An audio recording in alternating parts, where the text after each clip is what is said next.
Hello everyone and welcome back to Planet Zoo. Today I started a brand new zoo.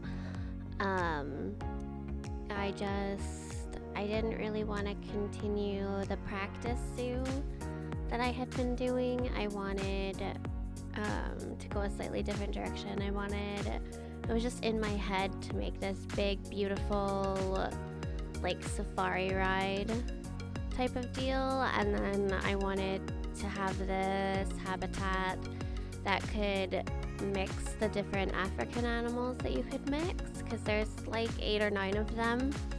I think that you can have in an exhibit that actually like benefits each other, and I still hadn't incorporated a waterfall at all in our One World Zoo, and I really wanted to practice with the waterfall features a little bit more.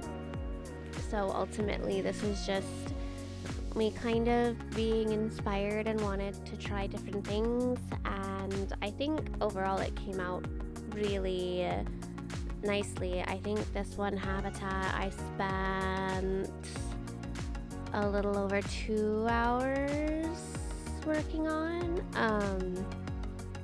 and I kind of figured out with the terrain tool, even though you weren't necessarily going to see the terrain, it really worked to kind of give me like a scaffold to work off of. So I kind of have the terrain kind of popped up in areas that I want it to be popped up in, so I can utilize where I want the rocks to be and help save on rocks a little bit too. And I figured out rock number 4 is really good for like this stacking effect, because I was building, of course, as I do, right on the edge of the map. So I couldn't have rock number 1, which I use rocks number 1 and 4 a lot in these videos. Well, this video in particular, but it worked out really well, and I spent a lot of time on this waterfall. Even with the video sped up 10 times, it's still a 5-6 minute adventure to build this waterfall. So ultimately I think it took me about half hour, 45 minutes to build this the way I wanted it, and I think it came out really well. It definitely works for what I wanted, and it kind of stuck out to me to make this really like lush, beautiful watering hole, this kind of like sanctuary for all those animals to play and interact. And I didn't realize so many animals could swim. Like, one of the animals needed the water, so I was like, okay, cool, like that makes the watering hole viable. But then later on I realized like, oh, like so many more can swim. Like, I think everybody except the ostriches and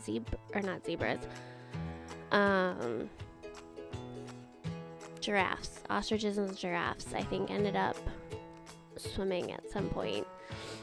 So I thought that was really cool.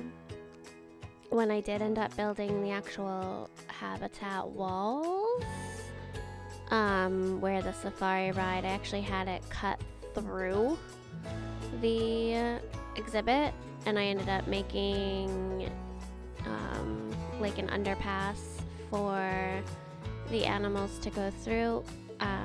And when I had made it, I forgot that giraffes could be included with everybody, so I did not make it big enough for the giraffes to go under, which ultimately I think that's okay. Like, the giraffes ended up with more than enough space anyway. Like, you can see just from the water and the waterfall itself, like this ended up being an absolutely huge exhibit,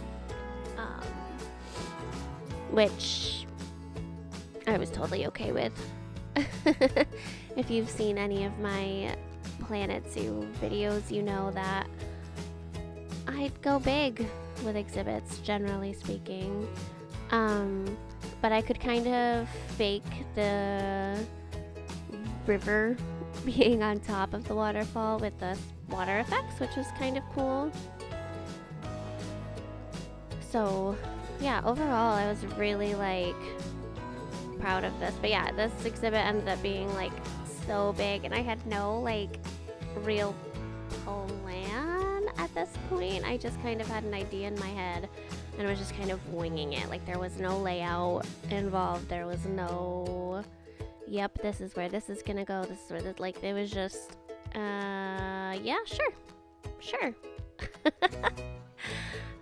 Just arbitrarily like, I want a safari ride. No idea what safari rides do. Never built one before. And we're just gonna figure it out. Just gonna figure it out as we go. That's pretty much what this was, but I knew I wanted it elevated through the exhibit, but at the same time I was like, how am I gonna do this without cutting off part of the exhibit? So that's how I ended up with an underpass. And this was a good reason to kind of play with the terrain tools a little bit more, and it added more to the exhibit too in terms of terrain. Because if you've seen my previous Planet Zoo videos, I am a very flat builder. Like I don't really, I'm not great at this point at building like different types of terrain yet. I very much am comfortable in the flat zone, so this kind of gave me something different to kind of work with, which was nice, and to practice different things. And I really like how it turned out, and so I think I've got several of these habitats that I want to build. So I think for the next few weeks we'll have, you know, at least one Planet Zoo video. The end of this month, March, we get more back into the One World Zoo. We have World Frog Day coming up. We have International Seal Day. We have World Bear Day. So we will get quite a few exhibits in to our One World Zoo as well. So, you know, for the frogs, we would do just the exhibit, and then the seal, we'll do the gray seals. Those are the only types of seals we have at this point. And then the bears, we actually have 5 different types of bears, and my plan right now is to build an exhibit or habitat for all 5 bears in that zoo. But for this one, I'm kind of sticking to the African animal theme, I think. So I'm kind of, any of the animals that are kind of in the grassland type area, I want to include along the safari road. So I'm thinking like the elephants, the lions, the cheetahs, the wild dogs. I'm not really sure what order I'll go in with this. It's just kind of whatever I feel like at that time. And then at the end of this video, I have some screenshots and some video of the animals enjoying the habitat. And like I said, I think I'm fairly proud of myself for this one. I definitely worked hard on it. I definitely, the scene was a little haphazard a little bit at some points, but I really definitely wanted to make a good habitat for these animals, and I wanted it also to be, actually visually appealing. So I kind of didn't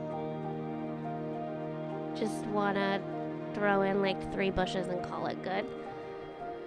But I also didn't want to include stuff that wasn't native to the animals. I don't like doing that. I like having things that are very much what the animal would have in their environment. I don't like it when, I utilize plants or something that they wouldn't ordinarily have.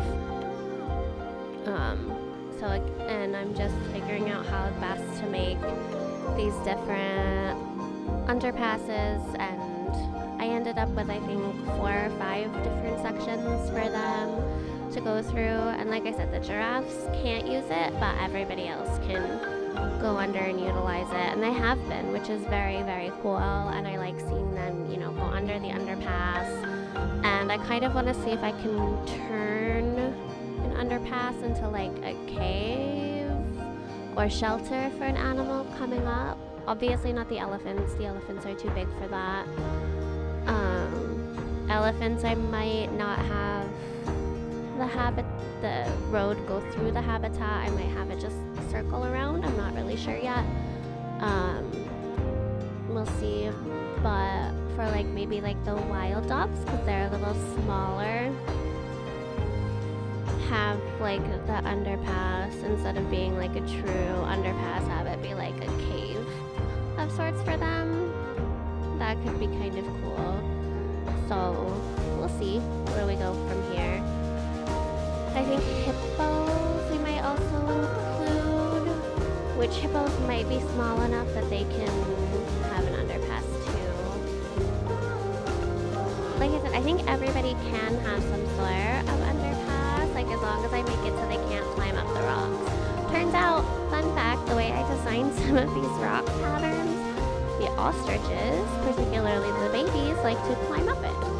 So I kind of have to keep an eye on the babies to make sure there's no escaping, but we shall see. Yeah, I didn't realize like the ostriches could climb up the rocks, which obviously it makes sense that they could, but literally the first thing one of the ostriches did was just hop up onto a rock, and I was like, oh no. Because if they can get all the way up to the top, they can just follow the road out of the habitat, which is bad news bears for everybody. Fortunately, it's an ostrich and not a lion, but still. So it's a good learning experience to see what the animals are actually capable of too.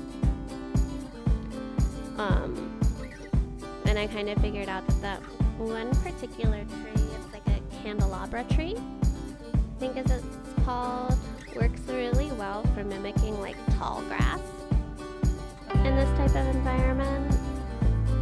So I really utilized that quite a bit in this build. Quite a bit. Just because you have the reeds and the elephant grass